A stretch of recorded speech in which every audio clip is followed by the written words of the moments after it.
Siniguro ni bagong Senate President Alan Peter Cayetano na magko-convene agad ang impeachment court sakaling maitransmit na sa Senado ang articles of impeachment laban kay Vice President Sara Duterte. At nakatutok si Sandra Aguinaldo. Kasama sa bagong mayorya sa Senado ang ilan sa mga kilalang kaalyado ni Vice President Sara Duterte. Ang dati namang Senate President na si Senador Tito Soto na minsang nagsabing aaksyonan niya ang impeachment agad-agad, wala na sa pwesto at kabilang na sa minorya. Kaya ang lumulutang na tanong, ano ang epekto ng leadership change sa Senado sa impeachment trial ni Vice President Sara Duterte kung maitransmit na ang articles of impeachment sa Senado? Si Senadora Riza Ontiveros, hindi raw nawawalan ng pag-asang may mararating ang impeachment sa Senado.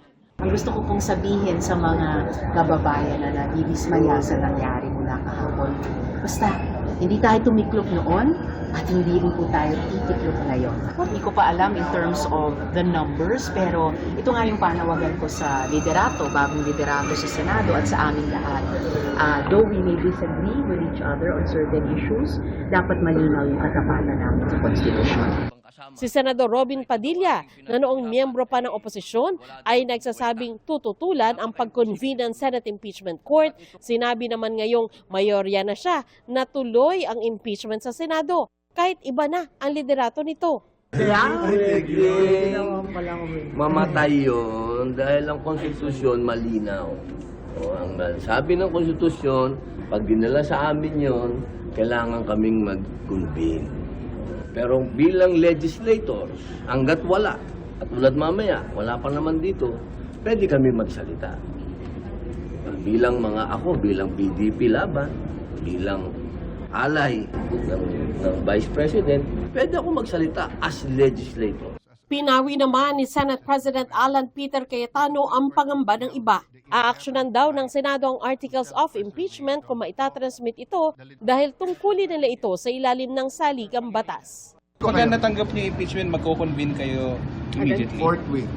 To the next day, sir? The next day, sir. So, I consulted also Senator Soto. Sabi niya, process, ibigay muna sa committee on rules. So, we will do what has to be done and there won't be delays. Hindi pa nakarating sa Senado ang articles of impeachment. Ang biglaang pagpapalit ng liderato ng Senado kahapon nangyari matapos makakuha ang kampo ni Cayetano ng boto ng 13 senador. Kasama sa umani mula sa kampo ni Soto patungo sa kampo ni Cayetano, sina Senadora Loren Legarda at ang magkapatid na Senador Mark at Camille Villar. Nag-abstain naman sina Senador Mig Zubiri at JV Ejercito. Pero si Lacson, hindi naitago ang sama ng loob kay Legarda. Nakasama raw nila noon sa mga pagpaplano nang mailuklok si Soto bilang Senate President. Niwala raw kasi itong naging pasabi sa kanyang desisyon na lilipat na pala ng alyansa. Meron actually, maski pa paano, di ba, sentimento, because originally, kasama namin siya sa minority. We were only 4 or 5 at the time, ano? And then, kasama namin siya sa majority, originally. So, ang sa akin lang, it's not the point of her leaving the group. But at least man lang, 1 second before it happened, binulungan niya si SP. Never mind us. Nagtataka naman daw si Soto sa ginawa ni Legarda. Sir, wala kayo naramdaman ng konting hinanakit doon kay Senator Loren na lumiban ng walang paano sa inyo? Kahit konti. Nagtataka lang ako. Sinubukan naming kunan ng panig si Legarda pero hindi siya nagbigay ng pahayag. Sandra Aguinaldo, nakatutok, 24 oras. Anumang pagsubok, haharapin ng isang ina para sa magandang kinabukasan ng kanyang anak. Bilang sukli sa pagiging dakila ni regaluhan ng GMA Kapuso Foundation ang ilang ina sa Talisay sa Cebu.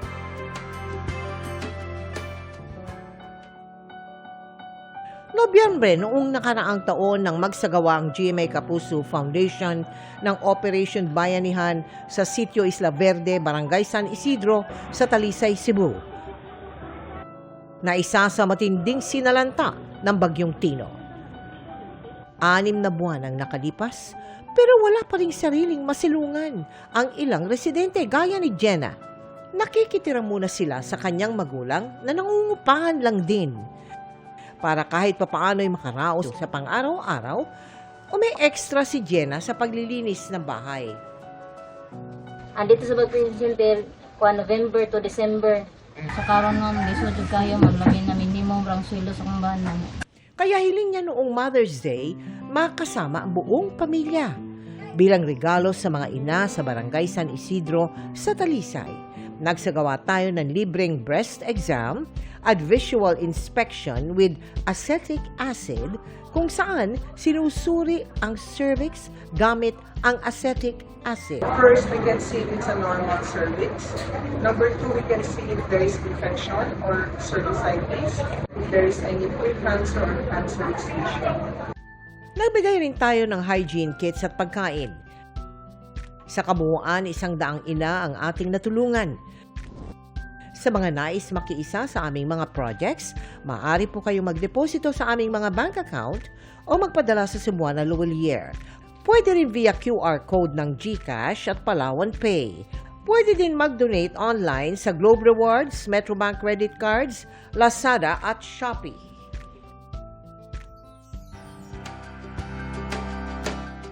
Samantala mga kapuso, magkakaroon po ng libreng circumcision ang GMA Kapuso Foundation, katuwang ang Philippine Children's Medical Center.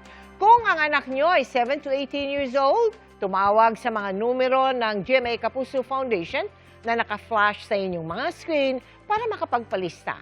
Dapat malusog, walang asthma, walang bleeding, at wala ring special na kondisyon katulad ng autism at ADHD ang bata. Maghanda rin ang Barangay Certificate of Indigency. Pwede pong magpalista hanggang May 14.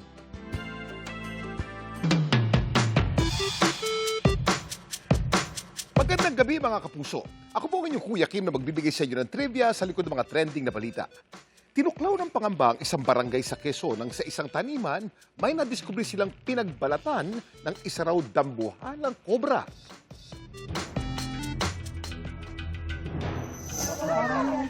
Sa viral videong ito, may pinagkakaguluhan ng mga residente sa Chaong, Quezon. Tila isang mahabang tela. Pero kung titignan maigi, kapansin-pansin ang mga detalye nito. Parang kaliskis. Hindi pala kasi ito tela, kundi pinagbalatan ng isang dambuhalang kobra. Ay, gabinti ng kalabaw eh. Ang naturang pinagbalatan ng kobra, dalawat kalahating di pa raw ang haba. At ang naatasang maghanap ang grupo ni Senon na kung tawagin, Cobra Team. Nung umaga, tinawagan po kami ng kababayan natin at may nakitang pinagbalatan malaki. Magaran pong pumunta ang team namin. Mahanap kaya nila ang kobra. Kuya Kim, ano na? Nagpapalit naman ang balatang ahas sa prosesong tinatawag na shedding o egg disease. Ginagawa nila ito habang sila'y lumalaki o di kaya kapag may parasites at sugat sa luma nilang balat. Sa prosesong ito, natatanggal ang mga garapata at ibang dumi sa luma nilang balat. Buo nilang natatanggal ang lumang balat parang naghubad ng medyas mula ulo hanggang buntot. At pagkatapos nilang magpalit ng balat, mas makintab at matingkad ang kanilang itsura. Samantala, sa ikalawang araw ng paghanap ni Senon sa kobra, natuntunan ng grupo ang lungga nito. Nakita doon sa butas, pumasok. Hinukay namin at yun na nga, lumabas yung king cobra at agad dito nahuli din, sir. Ang nahuli nilang kobra, agad nilang pinakawalan sa isang ligtas na lugar. Habang ang pinagbalatan ito, kanila na raw tinapon. Nung nakita po nila yung balat, durog-durog na po ito dahil medyo may ilang araw na rin po na nauulanan at naarawan. Paglilinaw naman ni Senon, viral man ngayon ang kanyang vlog. Noong nakaraang taon ba pala ito nangyari? Sa mga makakakita po ng ahas o maliligaw na ahas dun sa kanilang bakuran, wag nyo po itong tatangkaing patayin or hulihin. May ideya pa kayo kung saan gawa ang pinagbalatan ng ahas?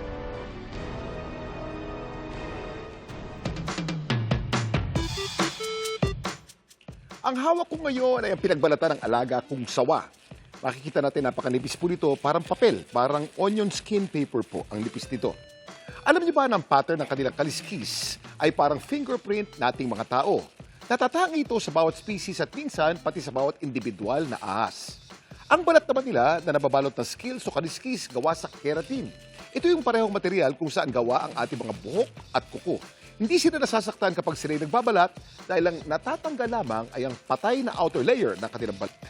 Gayunman nakakaranas sila ng hindi komportable o iritable na pakiramdam. Ang sabi ng ilan, ito raw ay swerte pag nilalagay sa wallet. wala pong swerte. Ang swerte po yung masipag. Samantala, para malaman ng trivia sa likod ng viral na balita, i-post o i-comment lang, #Kuya Kim. Ano na?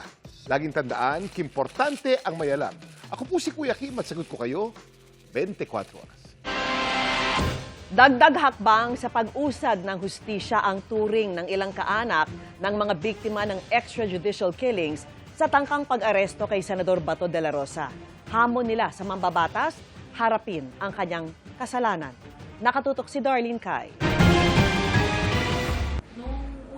Sumuko siya. Nasaan na yung tapang niya? Nasaan na? Ipakita niya na talagang matapang siya na humarap. Humarap sa kanyang kasalanan. Yan ang mensahe ni Liore Pasco kay Senator Bato de la Rosa na pinaa-aresto na ng ICC o International Criminal Court at ngayon nasa protective custody ng Senado. Si de la Rosa ay tinuturing bilang co-perpetrator sa madugong drug war ng Duterte administration, bilang Chief of Police ng Davao City at kalaunan bilang hepe ng Philippine National Police. Kung si Duterte ay number 1 na importante, si Bato parehas silang number 1 din na napaka-importante. Bakit? Dahil siya yung nagpatupad. Although si Duterte yung nag-utos. Pero si Bato talaga yung nagpatupad ng war on drugs. Pareho sila ng opinyon ni Sally Ramos na nasaksihan kung paano pagbabarili ng kanyang anak na si Cristita noon ding 2017. Kaya hanggang ngayon masakit. Para kay Sally, karagdagang hakbang tungo sa hinihingi nilang hustisya ang pagpapaaresto kay De La Rosa. Harapin niya ang kasalanan niya kasi kung mga anak namin, pinatay nila ng walang kalaban-laban, harapin niya ma'am, harapin niya kami. Iba naman ang naramdaman ng tiyuhin ni Kian de los Santos na si Randy.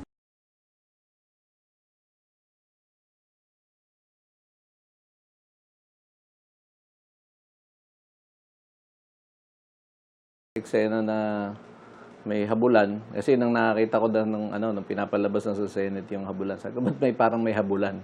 Track and field yata. Hindi ko alam kung anong sports. May sports fest na ba sa Senate? Pero masaya raw siya at iba pang kaanak ng mga biktima ng extrajudicial killing sa panibagong usad ng kaso sa ICC. Kaya hamon niya kay De La Rosa. Harapin niya yung kanyang yung mga akusasyon. Parehong itinatanggi ni Duterte at De La Rosa ang mga paratang laban sa kanila kaugnay ng extrajudicial killings. Darlene Kai, nakatutok, 24 oras. May naging kliyenteng napawalang sala sa Crimes Against Humanity. Ang bagong abogado ni Pangulong Rodrigo Duterte sa International Criminal Court o ICC. Siya si Attorney Peter Haynes, na pinili mismo ng partner ng dating Pangulo na si Hanelet Avancenia at anak nitong si Kitty Duterte. Ang mag-ina ang naghahawak na ngayon ng legal matter sa kaso ni Duterte. Sa withdrawal request ng dating abogado ni Duterte na si Attorney Nicholas Kaufman, sinabi niyang nakausap na niya si Haynes. Si Haynes na rin ang haharap sa status conference sa May 27. Ilan sa mga ipinagtanggol ni Haynes ay ang Minister of Defense at Senador ng Democratic Republic of Congo na si Jean-Pierre Bemba, na kalaunay napawalang sala sa kasong war crimes at crimes against humanity. Sa nagdaang 25 taon bilang international criminal and humanitarian lawyer, humawak si Haynes ng mga kasong may kaugnayan sa murder, serious fraud, sexual offenses at human trafficking.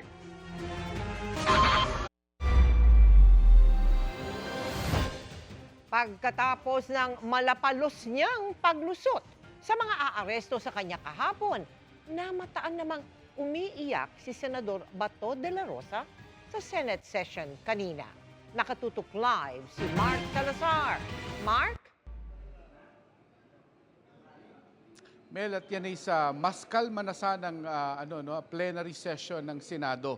At binalikan ng mga senador yung naging gulo kahapon at ang mayorya yung nag-isa-isa ng mali at ang direksyon na kanilang tatakakin nila para itama ang mga ito. Naiyak si Senador Ronald Bato de la Rosa kanina habang kausap si Senador Bongo sa gitna ng sesyon sa Senado. May sentimental lang na sinabi si Bongo sa akin. Bumigay ako. Ano sinabi niya? Privilege sa communication yun between friends.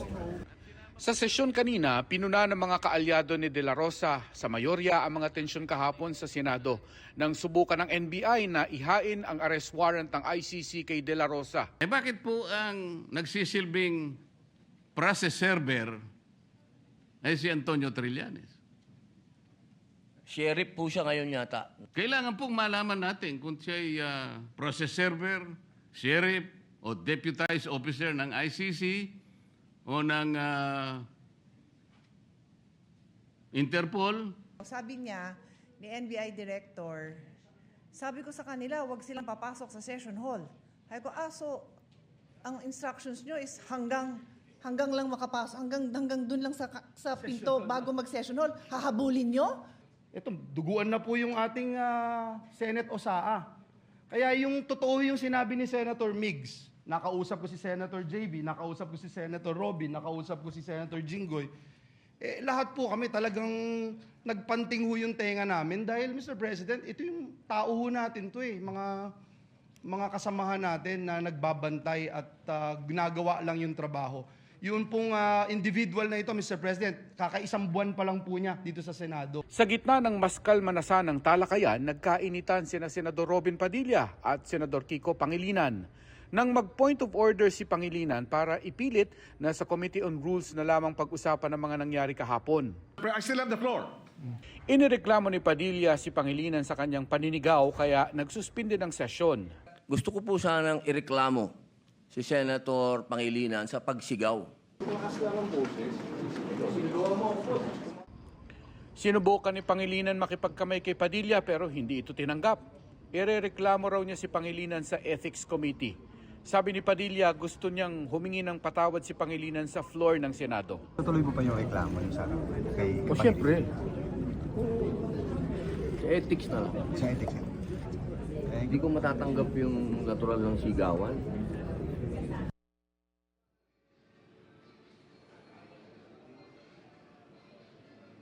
Kinukuha pa natin yung panig ulit ni Senador Kiko Pangilinan tungkol dito. Pero yung gulo na yan sa pagitan ni Pangilinan at ni Senator Robin Padilla ang naging hudyat na para i-adjourn na lang ang session today at ituloy na lang bukas. Pero bago mag-alas 6, Mel, ang minority ay nagsumite ng resolution at ang title niya ay Expressing the Sense of the Senate Urging Senator Ronald Bato de la Rosa to voluntarily surrender to the proper authorities and seek judicial remedies in accordance with the Constitution and applicable laws and rules. Again, ito ay resolution lamang ng minority.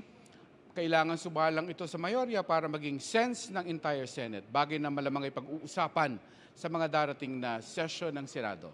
Mel. Maraming salamat sa iyo, Mark Salazar. Intense and full of surprises ang World TV premiere ng The Master Cutter na inabangan ng maraming kapuso pati ng buong cast and crew ng series. Puhos ang magandang feedback kaya puno ng pasasalamat si lead star Ding Dong Dantes. Makichika kay Aubrey Carampel.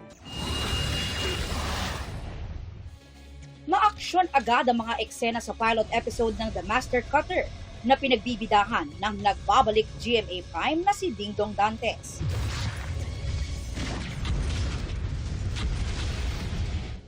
Ipinakilala na ang karakter niyang si Anthony Atoy Padua, isang scout ranger na sumabak sa isang mapanganib na engkwentro sa pamosong sand dunes ng Ilocos Norte para i-intercept ng isang nuclear bomb transaction.